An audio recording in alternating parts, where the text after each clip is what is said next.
Hi, guys. Content providers. I want to talk about content providers today.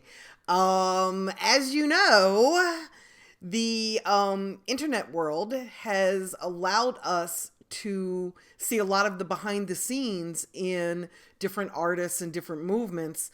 And the content that you post is really important. So, once you figure out what your brand is and what you stand for, then you need to start filming different aspects of your life, like behind the scenes, to show your followers and potential fans what you're about as a human being. So, and again, you need to keep that within your brand. So, if your brand is of a very conscious artist who gives back to his community, you're going to want to film yourself maybe feeding the homeless or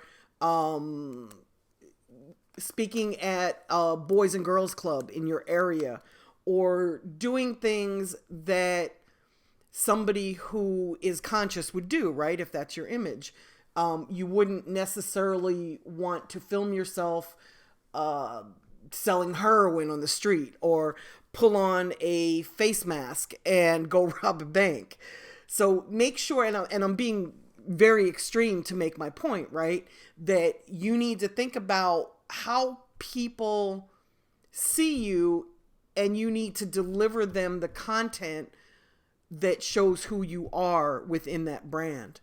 I don't think you should ever be something that you're not, because I believe that authenticity is extremely important, not only in the music industry, but to your fans. I think that if you're going to pretend to be something you're not, it's going to be really hard for you to draw fans to you. I think a lot of the reason that younger, newer artists don't experience success is because they try to chase success instead of being who they are and making music that they're passionate about.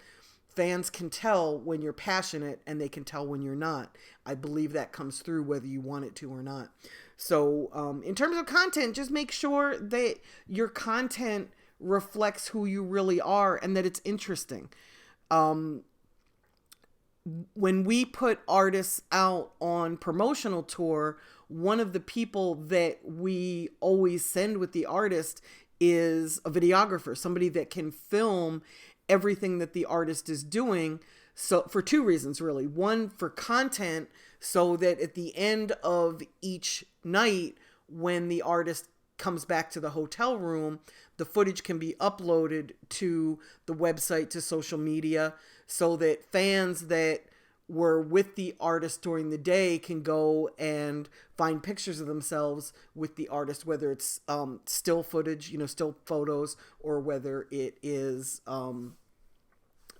moving footage, film, video.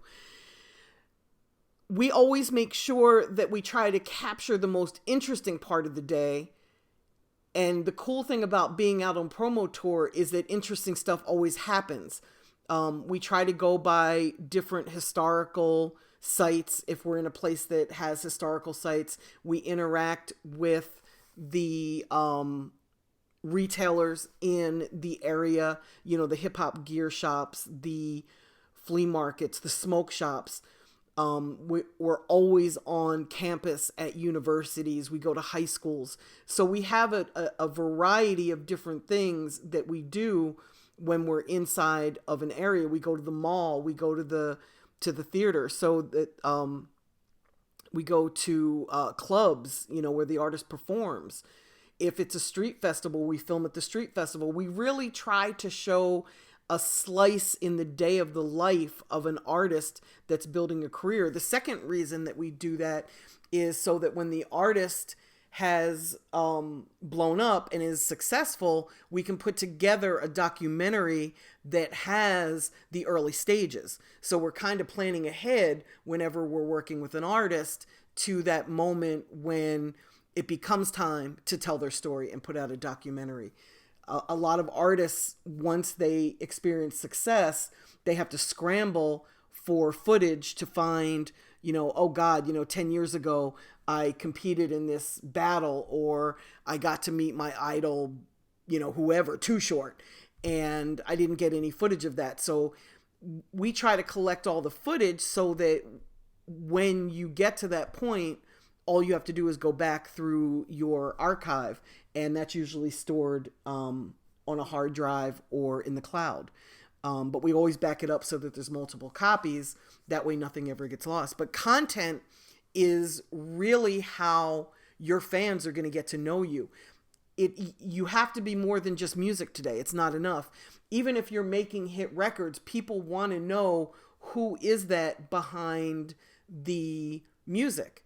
And you can do a ton of interviews with media, but the thing is that media is in charge of editing it, and they're going to edit it the way that they feel will bring most viewers, whether it's sensationalist or whether it's covering the key topics that you discuss that are topical.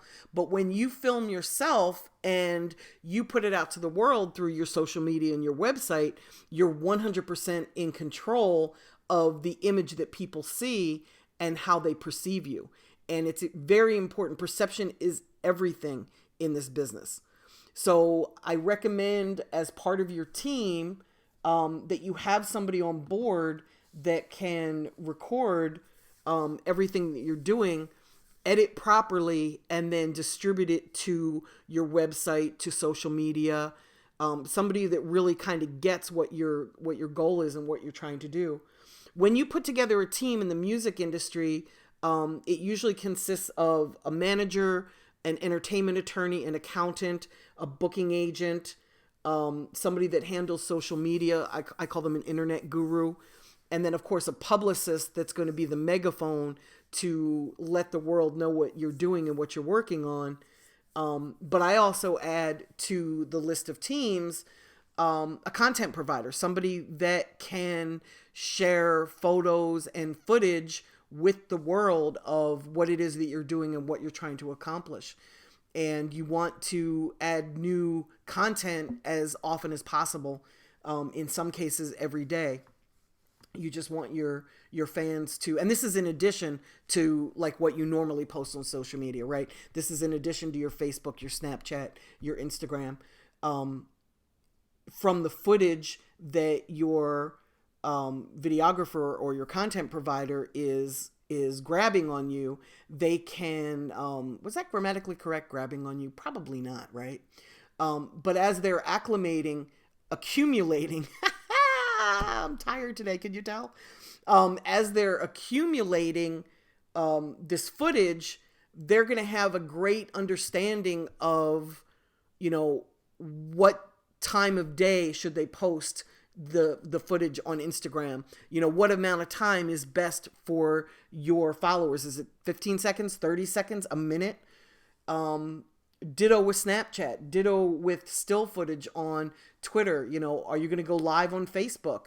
If you are, how often are you going to go live on Facebook? What are you going to talk about? These are all things that have to be part of your plan, and you can do stuff sporadically. It's not like you can't add to it, but put together a plan of what content you're going to release and when. A great service for releasing stuff for Twitter is Buffer. I use Buffer a lot for my Twitter feed, so that if I'm busy at the time of day that's best for me to post, there's always something coming out. And then if I'm posting, I'm doing it in addition to what is coming out through Buffer. But there's a lot of different programs and apps that you can use to help you in posting to your Instagram feed, to your Twitter feed. And then you want to make sure that, with your Facebook feed, that your Instagram is feeding to Facebook, that your Twitter is feeding to Facebook. So that for the folks that are on Facebook, which is the most popular social media that's out there, that your content is continually populating. That doesn't mean you should overpost. That doesn't mean you should drive people nuts. There's a lot of promotion guys that I'm friendly with, and sometimes I have to turn off their feed. I have to unfollow them when they're in the midst of a launch or on the road or working a big project, because they just light up my Instagram and my Twitter. It's like bing, bing, bing, bing, and it drives me crazy. So don't drive your followers crazy to the point where they unfollow you, but make sure that you're showing just a nice slice of your life and who you are and sharing that with your potential fans. You can also run contests. There's a ton of things that you can do in order to be a little bit different than everybody else. And you can certainly do a Google search to find out what works for others, what works for corporations, and see if you can apply it to your career. You know, follow artists that are more popular than you are and see what they're doing to increase their followers. It's a continually ongoing process. You don't arrive someplace and then forget about your social media and stop posting. It's an ongoing process, and it probably will be for the rest of our lives. So, content provider, get somebody on your team that can film and edit, somebody with a great eye that can take some phenomenal photographs of you. And we'll be back here in a couple of days to give you some more hints of how to succeed in the music business. Okay, y'all, thanks for tuning in. Bye.